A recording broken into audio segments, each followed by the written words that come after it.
E aí pessoal, tudo bem? Boa tarde a todos, né? Estamos aí para iniciar uma live com o professor Rogério Cury, trabalhando aí os crimes, né, ilícitos tributários em tempos de pandemia, né? Então vamos, eu estou aguardando aí ele solicitar aqui, só aguardar ele conectar aí, né? E aí professor, tudo bem com o senhor? Tudo ótimo, graças a Deus, do professor Luiz Gonzaga. Como é que vai aí? Tudo bem, graças a Deus, aqui no Tocantins, estamos bem. Para nós é um prazer muito grande podermos contar com a sua presença aqui nessa live, né? Dizer que, sem dúvida, vai ser de grande valia o conhecimento que vai ser transmitido pelo senhor, né? A satisfação é minha, viu? A satisfação em poder estar com você, você que é um grande professor, um grande profissional, enfim, é uma grande satisfação. Quero agradecer também o nosso querido, grande amigo, coordenador, Dr. Daniel Cervantes, não é? Enfim, e vou dizer que eu falava isso antes de começar a live, que, a bem da verdade, a católica, a Dom Orione, ela se destaca no âmbito nacional. Então, parabéns pelo trabalho que vocês fazem aí, porque é uma faculdade conhecida nacionalmente. Muito obrigado, muito obrigado. Para quem nos assiste, é o professor Rogério Cury, um doutrinador muito conhecido, né? Advogado no estado de São Paulo. E atua muito nessa área tributária, né? Então, atuar bem interdisciplinar. E isso aí, sem dúvida, é hoje uma característica que todo advogado ele deve ter. Então, parabéns, professor, pela sua forma de agir, né? Não somente numa área, né? Que às vezes é aquele jeito tradicional, às vezes é advogar só numa área, acabou. O senhor tem uma visão holística, né, da coisa, atuando de forma interdisciplinar. Isso aí é louvável, né, sem dúvida. O senhor até quando veio aqui no congresso nosso, eu ressaltei isso muito para os alunos, aquela sua abordagem, né, em relação a essa visão que o advogado tem que ter interdisciplinar, né, das matérias jurídicas de forma geral. Pessoal, então a nossa live aqui é justamente, né, visando trabalhar ilícitos tributários, né, em tempos de pandemia. Aí muitos podem estar perguntando, mas, pô, ilícitos tributários, né? Como assim? Mas por que isso? Observamos, né, como o senhor bem sabe, né, São Paulo daqui a pouco talvez vai ter que viver um lockdown, né? Espero que não. É, Essa pandemia afetou de forma crucial, né, a vida das empresas, né? As empresas, elas estão aí, de certa maneira, vivendo uma crise, sem dúvida alguma. Aí surge uma série de situações, essa questão do isolamento social, né, que estamos vivendo, que afeta a prestação de serviços, comércio, indústria, né, e também as empresas passam a enfrentar alguns problemas. Redução de receitas, né, redução de receitas e manutenção dos compromissos. Aí vem aluguéis, pagamento a fornecedores e nesse âmbito, né, temos as obrigações tributárias, né? E aí, se a empresa não recolhe os tributos, responde por sonegação fiscal, responde por apropriação indébita previdenciária, sonegação de contribuição previdenciária, né? Então, eu queria que o senhor já iniciasse a nossa abordagem, trabalhando um pouco nesse âmbito e, obviamente, o que o senhor também gostaria, né, de trazer aqui para nós, né? Primeiro, eu quero te agradecer. De fato, os crimes empresariais no Brasil, eles cresceram muito e, na verdade, não há outra maneira de se atuar em crime empresarial senão pensando, de fato, multidisciplinarmente. Claro que nós temos aqui uma situação bastante relevante, que é a questão dos crimes tributários / previdenciários. Acho que fazer uma análise primária aqui para todos que estão nos ouvindo, talvez nós tenhamos também estudantes do curso de Direito participando. Primeiro que nós estamos aqui, basicamente, a abordar os crimes do artigo 1º e 2º da Lei 8.137 de 90 e os artigos 168-A e 337-A do Código Penal. Os da Lei 8.137 de 90 são chamados crimes tributários praticados por particular. O artigo 168-A, apropriação indébita previdenciária. E o artigo 337-A, sonegação previdenciária. A partir desse ponto, aí nós temos as seguintes ideias que nós precisamos aí raciocinar nesse primeiro momento. O não pagamento do tributo por si só, o não pagamento, não recolhimento daquele valor previdenciário, tributário por si só, nós não teríamos, a princípio, o delito. Nós não teríamos. Aí é preciso do dolo. Então, o indivíduo que dolosamente, principalmente nas hipóteses do crime do artigo 1º, né, ele, para praticar o crime, ele precisa praticar fraude ou falsidade. Não é? Então, isso é importante. Né? Enfim, nós temos aí o princípio da especialidade. Nós, via de regra, ele vai cometer um estelionato? Em tese, vai. Vai cometer uma falsidade ideológica? Vai. Ou uma falsidade documental? Para obtenção, né, no caso da supressão ou redução de tributo na hipótese do artigo 1º. Obviamente, ele não vai responder pelo crime tributário e mais o crime do Código Penal por conta do princípio da especialidade, mas demanda dolo, demanda fraude como meio, via de regra, ou falsidade, assim, na parte do artigo 1º. Lá na apropriação indébita previdenciária, via de regra, vou fazer uma análise geral aqui, quero aqui cumprimentar em nome de todos a doutora Mariana Beda Francisco, que nos assiste aqui. Mariana, que é uma advogada de escola, enfim, companheira nossa, já vem doutrinando. Olha, Mariana, a Isa, o pessoal todo que joga o papel, grande advogado também. Um forte abraço, meu amigo. Quero dizer para você que aí no 68A nós temos uma outra situação. Basicamente, para que todos, né? Enfim, você disse que nós temos vários alunos da graduação, talvez nem tiveram ainda o crime de apropriação indébita previdenciária. Basicamente, eu, como empregador, sou o substituto tributário. O Estado diz, você recolhe do seu empregado e você repassa para a Previdência. Quem, na verdade, deveria repassar são todos os empregados, mas fica mais fácil. E eu, então, com dolo, eu deixo de repassar a Previdência. Isso aqui, obviamente, grosso modo. E no crime de sonegação fiscal previdenciária, basicamente a mesma figura do artigo 1º da Lei 8.137, só muda a natureza do tributo. E aí, em tempos de pandemia, nós teremos um aumento de inadimplência tributária? Inadimplência previdenciária? Não tenho nenhuma dúvida. Nós teremos um aumento enorme. Agora, dali para diante, essas pessoas poderão, lá para diante, sofrer uma investigação e depois sofrer uma ação penal por delito tributário / delito previdenciário? Ora, aí já é uma segunda questão. Acho que sim. A questão primária, e acho que é importante para todos, é que, basicamente, para esses crimes, nós temos hoje, segundo a jurisprudência do STJ e a jurisprudência do STF num ponto, a súmula vinculante, que foi criada em 2009, em dezembro de 2009, a súmula vinculante 24, que ela diz: não se tipifica crime material contra a ordem tributária previsto no artigo 1º, incisos 1 a 4 da Lei 8.137 de 90, antes do lançamento definitivo do tributo. Segundo o STJ, essa súmula vinculante do STF não só se aplica para os crimes tributários da Lei 8.137, mas também para os crimes previdenciários que nós citamos aqui. Eu estou dizendo segundo o STJ, porque eu entendo que a jurisprudência do Supremo Tribunal Federal não reconhece a aplicabilidade dessa súmula vinculante 24 para os crimes previdenciários. Mas o que eu quero dizer? Então, nós temos duas figuras aqui.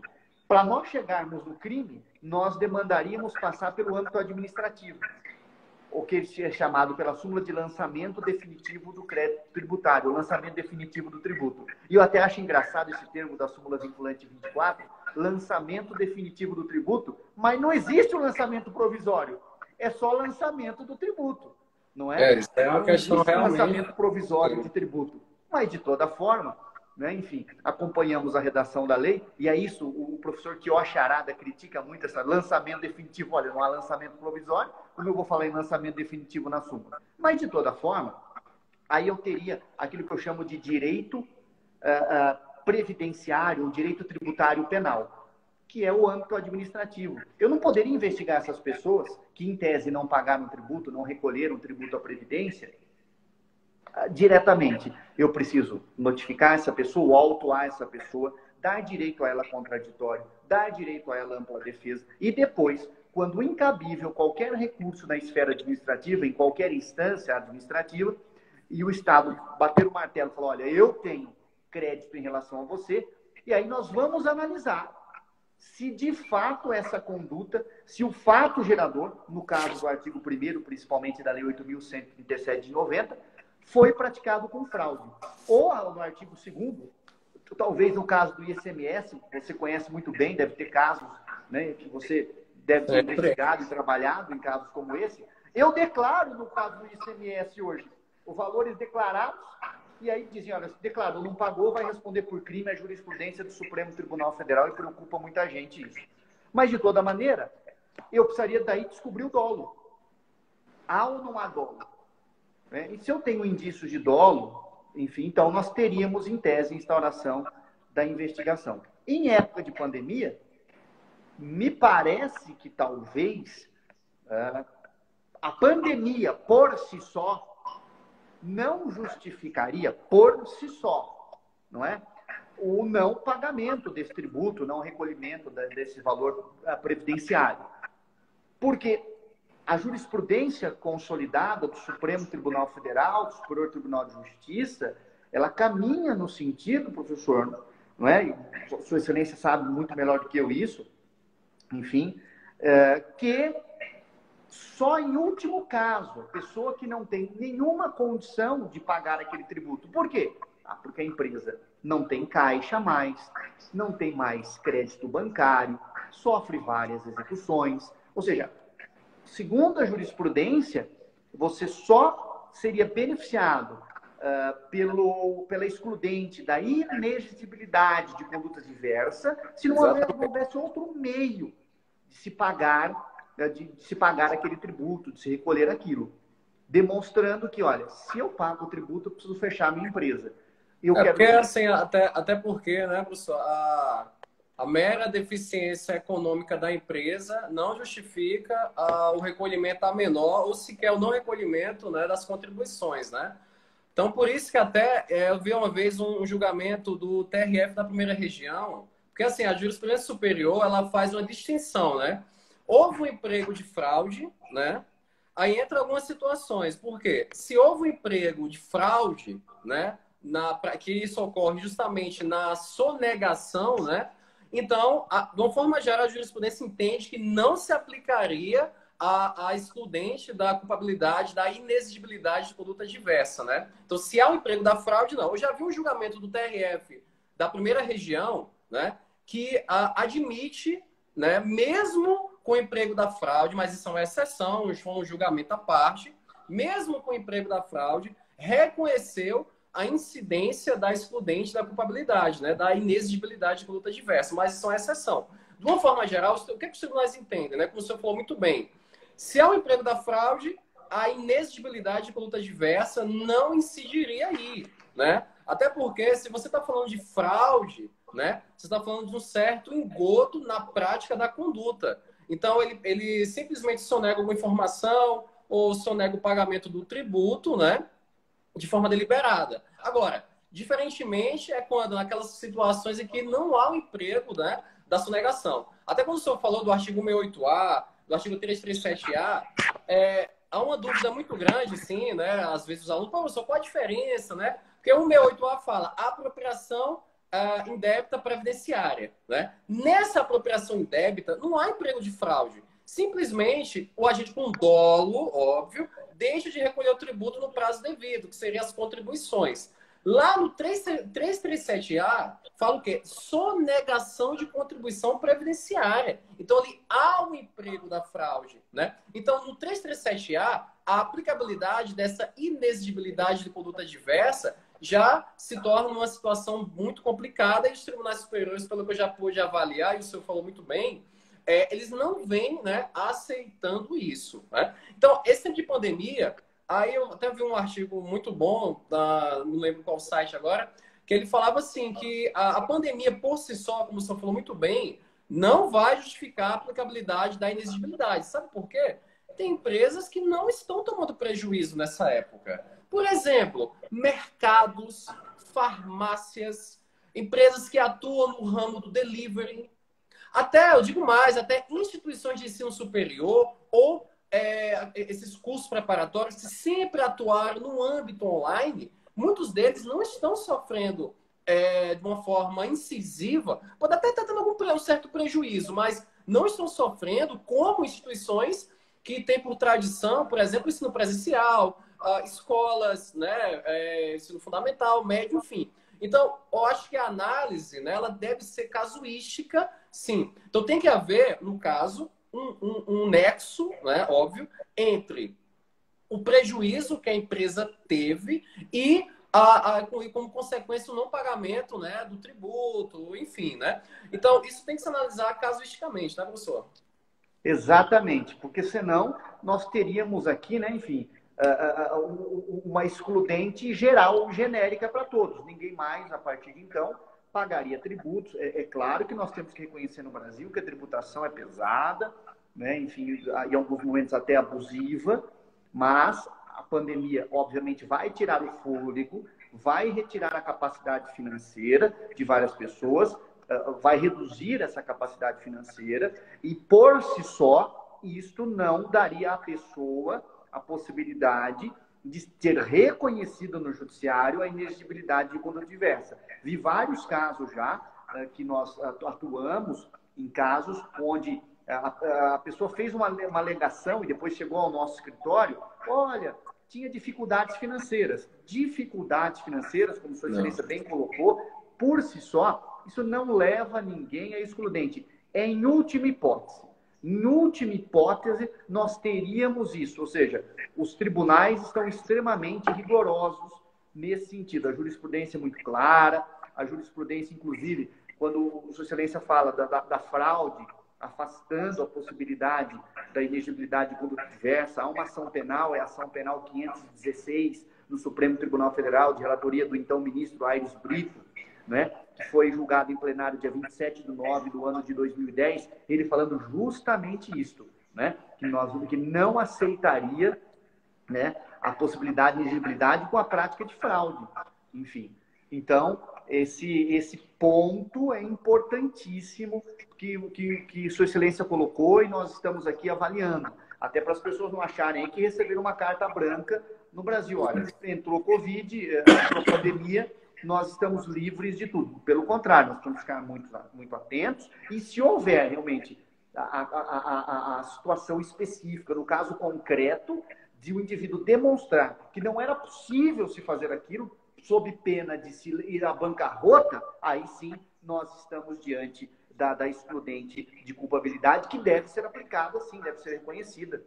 E até também, né, o empresário, especificamente, ele sabe muito bem como as coisas andam. Tanto no âmbito da sua empresa, a contabilidade, enfim, ele conhece muito bem, como funciona o atuar do fisco, né? E quais as ferramentas que ele tem à sua disposição para poder enfrentar situações como essa. Existem dois institutos no Código Tributário que suspendem a exigibilidade do crédito, que é o quê? A moratória e o parcelamento do crédito, né? Então, veja só, tudo bem, a moratória, né, tá lá no artigo 51, 52, o 51 tem as hipóteses, né, de suspensão, e o 52 fala da moratória e seguintes. A moratória, tudo bem, ela depende de lei, ela é uma situação mais robusta, né? Enfim. Agora, o parcelamento, não. O parcelamento é a negociação, literalmente. O empresário ele pode fazer isso, pode buscar esse parcelamento do crédito. Agora, se o empresário, por exemplo, ele deliberadamente, a empresa, ela nem sequer vai atrás disso, entra 1 mês, 2 meses, 3 meses, não recolhe tributo, não recolhe as contribuições sociais, que são devidamente descontados dos salários, né? Dos seus funcionários, né, ali, seus empregados. Então, pode já, de cara, configurar um dolo na prática da conduta criminosa. Então, poxa, você é empresário, você conhece o trâmite, você sabe que é possível buscar esse parcelamento. E sequer você busca o fisco para uma negociação, para informar mesmo em relação à sua condição administrativa, financeira, enfim. Então, uma situação como essa já pode, né, futuramente.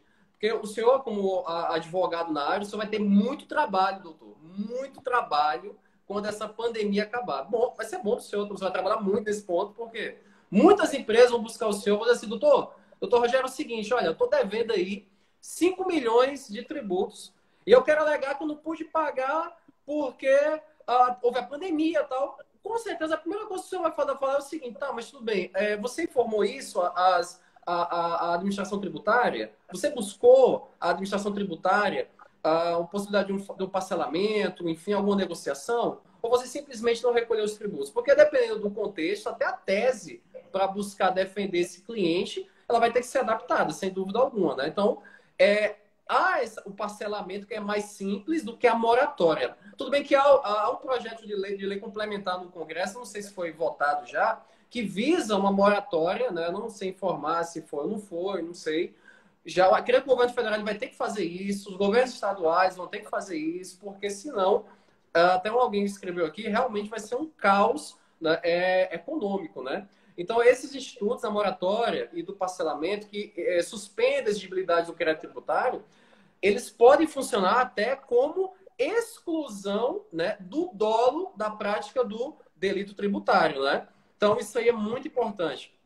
Outro ponto também, professor, que eu queria que o senhor comentasse, quem é o autor desses delitos, né?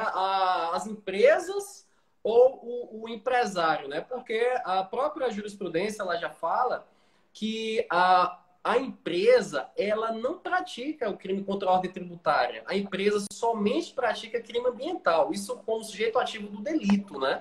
Já o empresário que deixa deliberadamente, né, de recolher os tributos, porque o artigo 1º da Lei 8.137, ele fala reduzir ou suprimir, né, são as condutas, né? Então, eu queria que o senhor abordasse isso aí, né, enfim. Nesses casos, você bem levantou, nós temos a Constituição Federal indicando que a pessoa jurídica pudesse delinquir nos crimes tributários, mas a lei ordinária acabou não regulamentando. A única regulamentação que nós tivemos foi realmente em relação aos crimes ambientais, a Lei 9.605. Quero aproveitar e mandar um abraço ao professor Luiz Milanês, grande professor daí da casa, enfim. Um forte abraço, Luiz. A gente estava fazendo uma live muito importante esses dias também.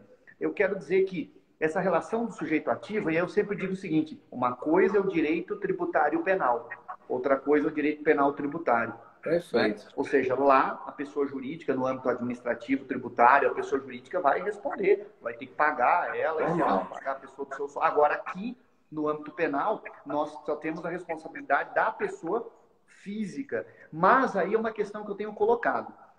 Eu tenho ministrado essa matéria dos crimes tributários na PUC em São Paulo, na pós-graduação, a Lato Sensu, e a gente discute muito isso, sabe, doutor Luiz? Eu digo o seguinte, bom, o crime é próprio, ou quer dizer, quem é o sujeito ativo? Alguns autores escrevem assim, o sujeito ativo é o empresário, porque o empresário é o substituto tributário. Eu tenho uma visão que não significa que eu não estou, digamos, dando provimento a esta tese, né, da doutrina. Mas eu só dou provimento parcial e coloco uma vírgula para dizer o seguinte, olha, vamos pensar. Imagine que se eu necessariamente falar que o empresário, de fato, só ele, o sócio da empresa, é o sujeito ativo do delito, porque ele é então, o empresário e é o substituto tributário, eu estaria transformando o direito penal em responsabilidade penal objetiva e não responsabilidade penal subjetiva. E eu precisaria aferir, então, a conduta. Né? Necessariamente, se ele praticou conduta. Se ele tem um cargo ou não. Quero aqui também deixar um abraço a um grande amigo, irmão, Luiz Eduardo Farão, um grande advogado que nos assiste. Enfim. Então, a pessoa precisa ser avaliada. Enfim, se ele praticou conduta ou não. Porque nós sabemos que quando essas pessoas são denunciadas, só pelo fato de serem os sócios da empresa, e algumas denúncias escrevem, a autoria está configurada pelo contrato social. O contrato social mostra quem é o dono da empresa, não a autoria do crime, nem participação. Isso. E aí eu posso dizer que talvez, eu sempre coloco uma interrogação. Bom, nós precisamos saber o seguinte, quantos sócios tinham? Qual era a divisão societária dessa empresa? Eu tinha um sócio responsável pela área de tributos, um sócio responsável pela área de compras da empresa, que não tem nada a ver com isso, né? Um sócio responsável pela dinâmica de logística da empresa, que não tem nada a ver com isso. Enfim, talvez um sócio tenha dolo e tenha agido.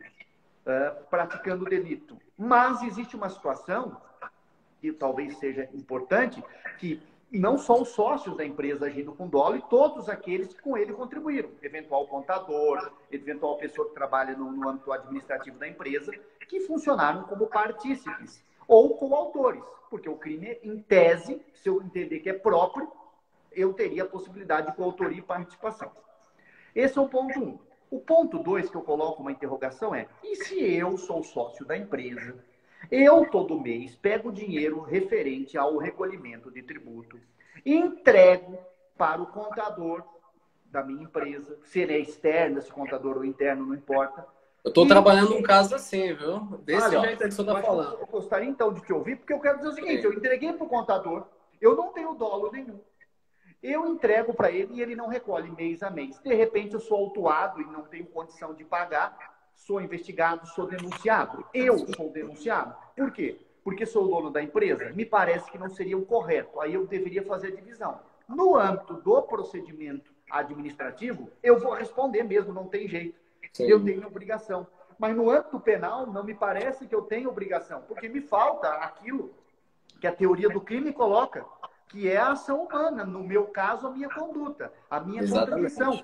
O que o artigo 11 da Lei 8.137 de 90 coloca muito bem quando ele estabelece aquilo que o 29 nos coloca: quem de qualquer modo, inclusive por meio de pessoa jurídica, concorre para os crimes definidos nessa lei, Lei 8.137 de 90, incide nas penas. É a teoria unitária, a teoria monista para os crimes tributários. Mas uma questão interessante é: será que o contador poderia responder por crime tributário ou ele vai responder por crime comum?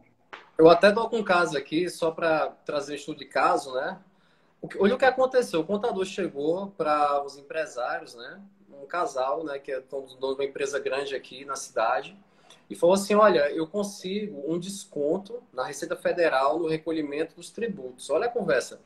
Aí o que aconteceu? Ele passou, os empresários só passavam dinheiro para ele, e ele que ficou a cargo dele o pagamento dos boletos, né? Do recolhimento dos tributos, enfim, né? E passou muito tempo dessa forma, e os empresários foram notificados. E viram lá um rombo de mais de 400 mil reais. E eles foram atrás: nossa, mas como assim? Se a gente pagava tudo, passava tudo para o contador. Então, justamente isso, o contador, ele não repassava os valores, né, para não pagar os tributos da empresa. Então, ele não pagou nada. E o senhor pontuou muito bem, muito bem.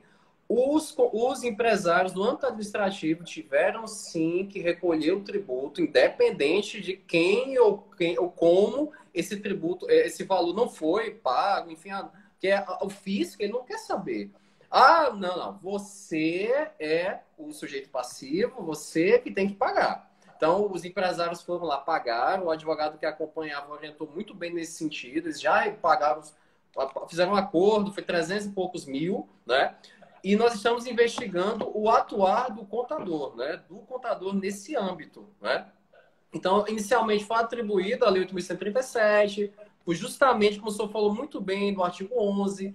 Nós atribuímos também outras condutas criminosas, até porque se houve, por exemplo, falsidade, documental, essas coisas, provavelmente que houve, né? Porque houve assinatura de documentos, vai ser absolvido aí pela Lei 8.137. Então, e talvez tenha a situação, né, da vítima. A vítima também é o empresário, vítima dele, não sei de que crime. Não, ele figura. Indébita, né? O empresário figura como vítima, inclusive, né? Disso aí, né? Exatamente. Olha, interessantíssimo esse caso. E eu depois, obviamente, que com o sigilo de todas as partes, obviamente, eu gostaria de saber o resultado, ou depois se houve indiciamento, se houve oferecimento de denúncia, que é um caso que nos interessa. Inicialmente, o que é que eu fiz? O escritório de contabilidade ele tem um sigilo enorme, principalmente no que tange aos livros empresariais. Nem o juiz ele pode ter acesso deliberado a um livro empresarial. Então, o que a gente fez? Nós pedimos para que o conselho, eu fiz um ofício para a delegacia regional, né, de contabilidade aqui da cidade, que encaminha para o conselho estadual, e eles farão um procedimento administrativo. Por quê? Existe uma lei antiga, né, que regulamenta o atuar dos contadores, e essa lei ela permite a fiscalização do conselho. O conselho ele pode entrar no escritório de contabilidade ali e fiscalizar o atuar do contador. Então, eu estou aguardando a finalização desse procedimento administrativo, porque aí dá uma força probatória muito grande, né, para o indiciamento, né, para o próprio inquérito policial, enfim. Porque realmente essa parte que envolve contabilidade de empresas é muito delicado, né? Isso envolve um sigilo empresarial altíssimo. É um sigilo tão elevado quanto das comunicações telefônicas, quanto da vida privada, enfim, porque você envolve que a vida privada, né, da empresa, né? Então, isso é muito importante também, né? Então, mas pode ter certeza que vou sim passar para o senhor como Olha, é eu que vai fiquei muito estar o curioso, andamento. porque a gente sempre debate casos como esse, e é muito difícil, por conta do sigilo, enfim, você encontrar um específico, mas esse caso é o ponto, que seria um ponto até importante para a doutrina, viu? Enfim, eu até vou aproveitar, o Daniel postou aí, dia 12/5, a doutora Daniela Cury estará realmente com uma live, acho que Sua Excelência também, o Conceito Penal de Funcionário Público, uma obra importantíssima que foi lançada agora, foi lançada num momento específico, né, parece que no Brasil, enfim, que tem a apresentação e a orientação do professor Vicente Greco Filho. Faremos questão de mandar uma obra para Sua Excelência, enfim, para que Obrigado. faça bom grado, Obrigado. enfim. Sua Excelência que é tão querido aí no Estado, na faculdade, enfim, para mim está sendo um grande prazer aqui estar falando sobre esse tema com Sua Excelência. Mas Não, olha, tem um tranquilo. ponto interessante que essa questão do parcelamento, né? Doutor Luiz Gonzaga, a todos que estão nos ouvindo, como mestre do direito que faz a provocação, põe já o dedo certinho, né? Essa questão do parcelamento, muita gente começou na verdade, o Brasil, ele, vamos dizer assim, ele tinha uma rigidez muito grande com essa questão de parcelamento. Falou assim, como é que é a história? Vai parcelar? Vai pagar o tributo? Porque hoje em dia, se você pagar o tributo, está extinta a sua punibilidade. Via de regra, a qualquer momento. E o parcelamento também, mas não era assim. Eu podia pagar só antes do início da ação fiscal. Ação penal, não. Você vai responder pelo crime. Hoje se abriu muito as portas e, em regra, se tem a jurisprudência dizendo, se você parcelando a qualquer momento, a qualquer tempo, há a suspensão da investigação ou há a suspensão do processo. Mas começou a surgir, e realmente você toca num ponto, uma jurisprudência dizendo o seguinte, já não é bem mais assim. Qual é a tese hoje? A tese é interessante porque eles estão dizendo o seguinte, nós temos precedente do TRF, da terceira região, temos precedente do STJ, no RHC, no sentido de que o benefício da suspensão da ação penal, em virtude do parcelamento a qualquer tempo, e esse a qualquer tempo foi inserido pela Lei 10.804 de 2003, só será concedido se os créditos tributários tiverem sido definitivamente constituídos antes da promulgação da Lei 12.382 de 2011. Então, tem muitas pessoas que não estão afeitos a isso, é uma questão muito específica, uma jurisprudência muito específica, porque, via de regra, o criminalista que atua na área empresarial, no direito penal empresarial, ele fala, olha, pode parcelar a qualquer tempo, a jurisprudência é essa. Mas se ele não estiver atento, nós temos jurisprudência que foi publicada no Diário Oficial, dia 16/9 de 2019, julgamento do STJ, falando o seguinte, epa lá, qual foi a data que houve a constituição definitiva do crédito? Exatamente. Enfim, por que isto? Porque se foi definitivamente constituído antes da promulgação da Lei 12.382 de 2011, ok, parcela a qualquer tempo. Caso contrário, eles estão dizendo que não. A suspensão da ação pode ser concedido se os créditos tributários tiverem sido definitivamente constituídos antes da promulgação da lei. Então, essa é uma questão importante. No caso, não é? Nós temos um caso, inclusive, que nós atuamos, onde a Constituição definitiva se deu no ano de 2012. Nossa. E a lei é de 2011. Então, nós já emitimos um parecer, fomos contratados para um parecer, nós não éramos advogados da causa, mas há um recurso em segunda instância, agora vamos atuar, enfim, e dissemos, olha, o limite temporal do parcelamento para fins de suspensão da ação penal não vai alcançar esse caso, segundo a nova jurisprudência. Então, a jurisprudência está avançando e ela está dando o seguinte, ela está esgotando mais a pessoa. Porém, aí vem essa questão que Sua Excelência colocou. Será que em época de Covid agora não se vai dar um respiro de novo para essas pessoas? Eu entendo que sim. Eu entendo que senão vai levar à bancarrota muitas empresas. Não vai, essas empresas não vão, não é? Enfim, conseguir suportar isso. Então, eu acredito que lá na frente possa ser que entre em vigor uma nova lei ou a jurisprudência mude, dizendo que na época da pandemia, se ficar devidamente analisado isso, é possível que o parcelamento possa ocorrer, mesmo em razão da existência da Lei 12.382 de 2011. E o senhor falou uma situação muito, muito boa, né, importante, na questão da autoria, né, do delito, né? Será que só porque o empresário ele figura como sócio majoritário no contrato social, de cara ele já pode ser denunciado, né? Então, existe toda uma questão aí, porque nós estamos trabalhando aqui, né, crimes contra a ordem tributária, crimes que envolvem, no caso, crimes previdenciários também, enfim.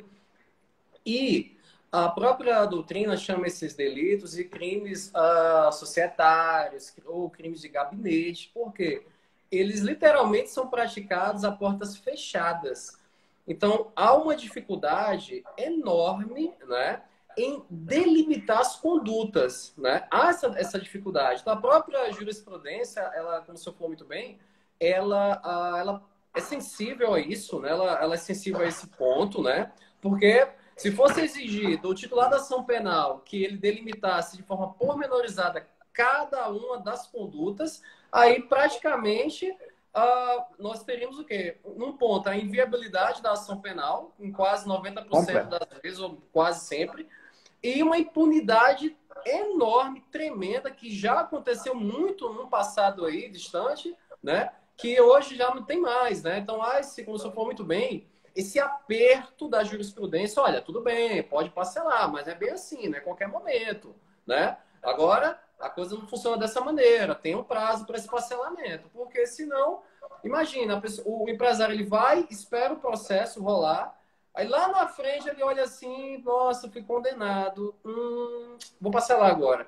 Também não é dessa forma, né? Aí o sistema fica como se fosse, perdão o termo, um palhaço no circo, né? Então não dá. O palhaço seria o sistema, todo o sistema penal e criminal, enfim. E a plateia, o empresário, o autor da sonegação, dos crimes tributários. Então isso eu acho muito complicado. E então, a na jurisprudência denúncia, também né? tem caminhado nesse sentido, enfim, dizendo o seguinte, e olha, aquele indivíduo que parcela, suspende o processo, suspende a ação penal. Depois, no dia seguinte, no mês seguinte, ele já não paga. Depois ele volta a parcelar. A jurisprudência tem recomendado que esse indivíduo, se ele está fazendo isso, está agindo de má fé, e esse parcelamento, mesmo que haja o parcelamento, ele não possa ser absorvido pela suspensão do processo. Já há vários precedentes nesse sentido, na linha de Sua Excelência. Não, excelente. Então, isso é importante também, até para buscar não a impunidade, né? Porque não haja impunidade nesses delitos, né? Então, por ser esses crimes societários, crimes de gabinete, a denúncia, ela tem que comprovar, é óbvio, o nexo entre a atividade exercida pelo suposto autor, o sócio, e o prejuízo, né, em detrimento ao erário, né? Então, qual o nexo da posição dele da empresa em relação ao não recolhimento do tributo? Então, isso tem que ser comprovado. Como o senhor falou muito bem, se o empresário tem documentação comprobatória de que é o escritório de contabilidade que faz toda essa movimentação, será que ele teve o dolo de praticar a conduta? Não é? Então, assim, é uma situação muito complicada. Às vezes, no âmbito da empresa, o presidente da empresa, que às vezes nem é o sócio majoritário, mas ele preside a empresa, ele que detém todo o controle contábil da empresa. E o sócio majoritário, ele às vezes ele só tem uma função simbólica ali no conselho gestor, né? Ele não atua no dia a dia da empresa. Então, é importante separar, né, essas condutas. Aquele que realmente atua ali na linha de frente, na parte administrativa mesmo. E como nós estamos trabalhando aqui crimes tributários, né, aquele que atua realmente como responsável material no recolhimento desses tributos, né? Então a denúncia, para ela não cair na inépcia, né, ali, não, para que ela não venha desrespeitar os requisitos ali do artigo 41 do Código de Processo Penal, ela tem que especificar isso, né? Eu já vi muita jurisprudência, muita mesmo, principalmente no âmbito federal, né? Que é muito comum processos assim, denúncias que simplesmente o Ministério Público ele expõe apenas, como o senhor falou muito bem anteriormente, fulano de tal figura como sócio majoritário da empresa conforme contrato social e anexo devidamente registrado na junta comercial tal. Tá, mas qual foi a conduta dele em relação à sonegação? Qual foi a conduta dele em relação à apropriação indébita previdenciária, né? Qual foi a conduta dele em relação à redução e supressão de tributo, ali conforme a Lei 8.137? O que ele fez, né? Qual a determinação ele deu? Qual as responsabilidades dele na empresa, né? Ele é o presidente da empresa? Não, não é. Ele preside o conselho gestor, enfim. Então, isso tem que ser delimitado. Mas é óbvio, não há uma necessidade de delimitação assim pormenorizada, até porque é muito complicado esse tipo de conduta, tendo em vista, como eu falei anteriormente, isso daqui crimes societários, crimes de gabinete, são praticados a portas fechadas. São condutas, como o senhor sabe muito bem, o senhor advoga muito nessa área, são condutas muito sutis. Eu tenho certeza, doutor, que o senhor já deve ter lidado com situações que o próprio empresário ele não sabe o que aconteceu. Ele assim, mano, não sei, não cabia a mim o recolhimento desse tributo. Eu passava para fulano, que era para cicrano, que era para o escritório tal, que era para o departamento tal da empresa, e eu não sei, eu não tenho condição. Óbvio, sem querer justificar uma cegueira deliberada, né? Não é isso, né? Mas, sem dúvida. né?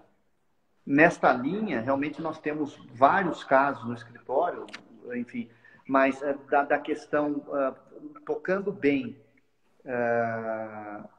o ponto da denúncia, me faz lembrar um julgado do ministro Celso de Mello, o habeas corpus é 105.953, onde ele busca bem isso. Ele diz o seguinte: a acusação ela deve narrar de modo individualizado a conduta específica que vincula cada sócio ao evento supostamente delituoso. Aí ele fala ainda que a questão desses delitos societários, eu não posso fazer uma acusação genérica. Sim. Eu preciso invocar, a simples invocação da condição de administrador ou sócio, por si só, não pode ser aceita pelo Poder Judiciário. Porém, não é?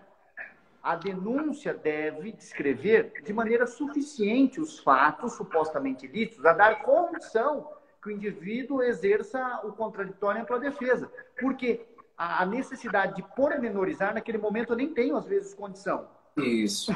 Isso só vai acontecer, talvez, lá nas alegações finais, depois de toda a instrução criminal. Também quem fala sobre isso é um julgado do Supremo Tribunal Federal, Sua Excelência, o ministro Aires Brito, o habeas corpus é 92.959, onde ele trata exatamente desse ponto que Sua Excelência colocou. Falando isso, olha, vamos lá, vamos analisar especificamente, eu não preciso fazer uma análise, uma descrição pormenorizada, mas eu preciso pelo menos indicar qual foi a conduta dele. A conduta foi omissiva? Foi comissiva? Ele é autor em tese, ou em tese ele é partícipe? De que maneira ele contribuiu para a prática do crime? Não é? Enfim, ou ele é autor intelectual? Enfim, tem a domínio do fato, tem a teoria do domínio do fato, não tem a teoria do domínio do fato? Tudo isso, no mínimo, precisa ser colocado na denúncia, ainda com indícios mínimos. Caso contrário, essa denúncia, realmente ela é genérica, ela teria que ser rejeitada, de fato. Até essa questão da teoria do domínio do fato, que o senhor levantou muito bem, né? Adotamos no nosso sistema penal um conceito restritivo de autor, né? Aquele conceito ampliativo de autor, de autoria, né? Então, realmente, se você analisar essa autoria de escritório, né? Como também é falado nesse âmbito, né? Até o professor Daniel Cervantes, aqui, nosso coordenador do curso de Direito, fez um questionamento muito bom. Se o sócio ele não é beneficiário da fraude, então, professor Daniel, ocorre o seguinte, tá, ele é beneficiário, mas em qual sentido? ele é beneficiário no sentido de comandar toda a operação e ter conhecimento, ou devendo ter conhecimento, né? Aí, nessa situação, que nem o professor Rogério Curigo colocou muito bem, podemos aplicar a teoria do domínio do fato, né? É uma teoria que assim, gera uma série de discussões aí até hoje, né? Mas os tribunais superiores, de certa maneira, eles vêm aplicando sim. Dizer que não vem aplicando eu já vi até o STJ uma vez falando, não aplica, não sei o quê. O ministro do STJ no julgar, aplica sim. Aplica e não aplica pouco, não. Eles aplicam muito, inclusive, né? Mas há, sim, uma série de discussões, né? Porque aquele que detém o domínio não necessariamente é aquele que executa materialmente a conduta. Então, até que ponto esse domínio justifica a posição dele como autor do crime, né? Não como um mero partícipe do crime, né? Então, isso é importante ser analisado casuisticamente mesmo. Mas mesmo que, digamos que não houve o dolo, né? Não houve o dolo, mas o empresário ele fora beneficiado, né, da fraude, ele se beneficiou da fraude. Então, nessa situação, ele já vai ser punido, né, no âmbito administrativo, tá? Então, no âmbito administrativo, ele vai ter a punição dele, né? Como eu falei até num caso anterior aqui, que o inquérito que eu estou trabalhando mesmo, isso é um dos, né? Porque tem outros que envolvem, infelizmente, contadores. Não aqui querendo manchar a imagem dos contadores, muito pelo contrário. Eu e minha esposa, nós temos uma pessoa jurídica, inclusive temos um contador que cuida muito, trabalha de forma excelente. Então, isso infelizmente, tem maus profissionais em todas as áreas. Então, isso aí é do ser humano mesmo, né? Mas, se mesmo o empresário se beneficia, esse caso mesmo que eu estou trabalhando, né? Os empresários se beneficiaram até certo ponto, depois viram prejuízo, né? Ó, vão ter que pagar, viu? R$ 400 mil. E eles tomaram um susto e de imediato foram lá e quitaram a dívida, né? E eles conseguiram trazer no inquérito elementos muito claros de que eles não tinham conhecimento, que tudo ficava a cargo do contador. Então, mesmo nessa situação, mesmo eles tendo se beneficiado da conduta criminosa, eles não podem figurar como autor do crime, certo? Falta o dolo. O dolo aqui, né, que nós estamos trabalhando, um dolo muito específico, né? O dolo realmente de sonegar, de se apropriar indevidamente dos valores, né, que deveriam ser recolhidos, no caso das contribuições, né, à autarquia previdenciária. Então, isso é muito importante. Então, o senhor levantou muito bem essa teoria do domínio do fato, porque na teoria do domínio do fato nós conseguimos separar aquele que comanda toda a operação, aquele que atua de forma material mesmo no gerenciamento, né, da sonegação ou da apropriação indébita. Então, isso é muito importante também, né, professor? Exatamente. Quero já aqui deixar, tenho aqui um grande abraço ao Vinícius Canoas, que manda um abraço para mim. Aí uma pessoa até já coloca, cabe ao empresário fiscalizar e ver documentos. A gente precisa levar em consideração, às vezes, que nós não estamos falando de empresas pequenas. Às vezes nós estamos falando de empresas multinacionais. E Perfeito. multinacionais, às vezes, não é? Que todos entendam, que tenham unidades em vários estados da federação e até mesmo em outro país. Então, Tem um escritório jurídico robusto, né? exatamente. Às vezes o empresário não tem a condição de saber o que está acontecendo. Imagine se o presidente de uma multinacional que tem 50 unidades, ele precisa analisar toda a documentação de todas as unidades tributárias. Ele não consegue dormir. Obviamente, em 24 horas no dia, ele não consegue olhar todos os documentos tributários de uma unidade. Isso é uma questão óbvia. Então, nós precisamos pensar em casos onde há uma descentralização. Há setores específicos dentro dessas empresas. E as empresas trabalham com setores específicos. E agora está acontecendo várias empresas até criando um compliance chamado compliance criminal. Eu tenho ministrado, existe essa matéria lá na PUC, em São Paulo, no COJAI, na pós-graduação, e eu tenho trabalhado com essa matéria, compliance criminal, ou seja, é a estruturação da empresa para dizer, olha, quem tem responsabilidade efetiva por cada ato. E você lá contrata um compliance officer, deixa lá o sujeito, faz toda a estruturação e vai mostrar até para as autoridades, falando assim, olha, responsável está aqui. Você, de um lado, você cria o compliance criminal para delimitar as responsabilidades, para mostrar melhor governança nas suas atitudes, e de outro lado, até para impedir que determinadas pessoas não sejam denunciadas de maneira genérica. isso tem feito. Algumas empresas têm trabalhado com isso. E acho que é até o futuro. É o futuro que as empresas tenham um mínimo compliance, né? Porque senão fica muito jogado. E fragiliza, inclusive, o empresário. Como é que você não sabia? Todas as decisões passam por sua mão, você não olha todo. Enfim, até para não fragilizar esse empresário, que às vezes, de fato, é vítima e nem sabia, é necessário que as pessoas saibam que eu tenho recebido, nós temos recebido no escritório muitas causas de empresários que são vítimas de fraude praticados por colaboradores. Quando eles acordam, são milhões, milhares de reais que foram desviados, e olha, em pouco tempo, o doutor Luiz Gonzaga, Sua Excelência, sabe disso. Enfim, nós temos um caso que o sujeito, em 3 meses, um menino muito jovem, conseguiu desviar mais de R$1,5 milhão.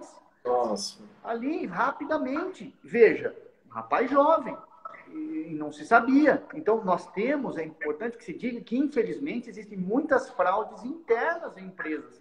E por isso que se cria um compliance, por isso que se cria uma governança, até mesmo uma hipótese de investigação interna dentro da empresa, para que leve essas notícias para as autoridades, policial, do Ministério Público, para que ajude essas empresas, né, a investigar aqueles fatos, aquelas fraudes que ocorreram lá dentro. Nem sempre o empresário tem noção disso, principalmente empresas de médio e grande porte. E na prática, é isso que as empresas fazem, viu? Esse caso mesmo, eles vieram para mim, trouxeram para mim, já na minha mão, ó, toda a auditoria. Eles contrataram a auditoria externa, foi feita uma auditoria bem delimitada na empresa, né? Porque eles já sabiam o rombo que era, mas eles solicitaram essa auditoria até porque outras questões ficavam nas mãos do escritório de contabilidade, outras contas, né? Enfim, então houve outros prejuízos, não somente, né, a ausência de recolhimento dos tributos, mas houve outras questões também. Então, essa auditoria externa que muitas das empresas contratam, né? Tem empresas que já fazem auditoria preventiva, inclusive, né? Então, não espera acontecer um problema, faz uma auditoria anual, que é importante, até porque se detectar algo errado, a própria empresa já procura as autoridades, né? Busca o acordo, enfim, se não for recolhido um tributo da forma correta, e posteriormente faz, como o senhor falou muito bem, até eu aproveito aqui, né? A própria advocacia hoje, que de certa maneira pode investigar, fazer investigações, isso na verdade já acontecia há muito tempo, né? Os advogados trazem muita coisa, muita documentação robusta mesmo, que ajuda muito na investigação policial. Então, observo muitos advogados atuando nesse âmbito mesmo. O advogado de uma empresa que eu trabalhei num caso, muito parecido com esse que eu falei, ele fez isso, ele participou da auditoria, né? Ele produziu como se fosse tipo um relatório, né, assim, e protocolou no inquérito policial, né, comigo, muito bom, com a função de cada empregado da empresa. Ó, esse aqui tem essa atribuição. Esse aqui chefia departamento de recursos humanos, tem que fazer isso. Muito bom, excelente. Isso ajudou demais a investigação, né? Então, nós observamos que os escritórios de advocacia estão muito avançados nisso, e isso é importante, não é mais aquela mera assim, aguardar o cliente trazer alguma coisa e com o que ele traz nas minhas mãos, eu vou fazer. Não é bem assim, isso acabou, né? Os advogados hoje eu vejo um atuar muito intenso, e isso, sem dúvida, vem fazendo a diferença e auxilia muito nas investigações nesses crimes, né, societários. Exatamente. Nós temos recebido já há anos demandas de empresas que nos procuram no âmbito criminal dizendo, olha, fomos vítimas. Então, nós temos o cuidado até de fazer uma investigação interna, pedir todos os elementos, delimitar a conduta, documento, perícia, até mesmo para facilitar a dinâmica de trabalho da autoridade policial depois. Porque são casos extremamente grandes, complexos, e se você levar já de maneira organizada para a autoridade policial, para o Ministério Público, isso vai ajudar muito mais a dinâmica do trabalho de todos. A OAB, o Conselho Federal da OAB, editou em 2018 um provimento tratando da investigação criminal defensiva, que o advogado pode investigar, e dando os seus parâmetros para esta investigação, demonstrando isto, enfim. O advogado hoje tem também essa função, acho até essa obrigação de fazer uma investigação com responsabilidade, com ética, respeitados os ditames, os limites legais, os limites constitucionais, ele pode fazer isso. Inclusive, eu acho até que pode ser uma das hipóteses, peritos compostos por pessoas especialistas em investigação, peritos de todas as áreas, que levaria isso depois para as autoridades, policial, para a autoridade do Ministério Público, depois dessa investigação, para que essas autoridades analisem isso e façam ainda uma investigação mais profunda. E até, professor, temos advogados assistindo, alunos recém-formados, alunos que estão próximos a se formar. Após essa pandemia, que infelizmente, pelo que a gente está observando, ainda vai demorar um tempo, né? Até normalizar mesmo tudo, acabar essa tensão, creio eu aí, que é só lá pelo ano que vem, enfim. Mas vai surgir uma demanda enorme, né, nesse âmbito empresarial, né? Eu acho que muitos empresários vão buscar, sim, escritório de advocacia, né, visando o quê? Sanar dificuldades que vão ser enfrentadas posteriormente, principalmente, como nós falamos aqui, né, sobre durante toda essa live, sonegação de tributos, né? Porque muito empresário, às vezes, simplesmente está fechando as empresas, fechando, digamos, materialmente, fecha as portas e joga tudo para cima, né? Liga para os funcionários e fala, olha, não vem mais, não tenho como pagar, né, vocês. E quando acabar isso aí, a gente se resolve, né? Então, mas esquece, né, da necessidade de recolhimento dos tributos, enfim. Então, vai gerar uma demanda enorme posteriormente, isso vai acontecer, né? Então, eu vejo até como um campo fértil para atuar da advocacia, né? Então, eu vejo que vai, tanto no âmbito da advocacia criminal, como no âmbito civil mesmo, tributário, enfim, né? Então, a demanda aí vai ser enorme, tá? Professor, nosso tempo já está se encerrando, né?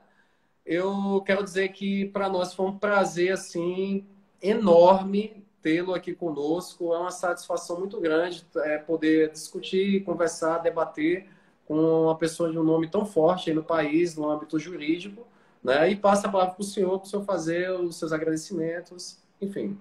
Eu sou sempre um devedor da Católica Dom Orione. Sou sempre um devedor do nosso querido, nosso caro, muito querido mesmo, Daniel Cervantes, de Sua Excelência, que sempre me recebeu muito bem aí. Quero aqui agradecê-los, dizer que para mim é sempre uma honra e um convite eu recebo como uma convocação de vocês sempre. O prazer é meu, aprendo muito. Hoje foi um debate muito gostoso, passou tão rápido, né? Olha, pois é, passou, olhei aqui no relógio, falta quem sabe nós poderíamos fazer isso antes. Quero aqui aproveitar, então, e cumprimentar a todos que assistiram, na pessoa do Dr. André Ângelo, presidente da subseção da OAB de Catanduva, cidade natal do nosso querido Daniel. Os advogados, na pessoa do Marco Antônio, que nos assiste agora aqui. Quero deixar um abraço a todos vocês, desejar muita saúde nessa fase, né, excepcional. Senhor Luiz Gonzaga, vou estar assistindo as lives, tenho assistido, esses dias assisti uma live de Sua Excelência, vou estar dia 12/5 presente na live com a doutora Daniela Cury, falando do lançamento do livro do Conceito Penal de Funcionário Público, e estaremos sempre juntos. Vou aproveitar e agradecer também ao doutor Luiz Eduardo Farão mais uma vez, um grande amigo, um abraço, né? E sempre à disposição. Doutor, muito obrigado e tenha uma boa tarde para o senhor. Até mais. Então, estamos à disposição sempre. Boa tarde, muito obrigado. Fiquem com Deus. Até mais.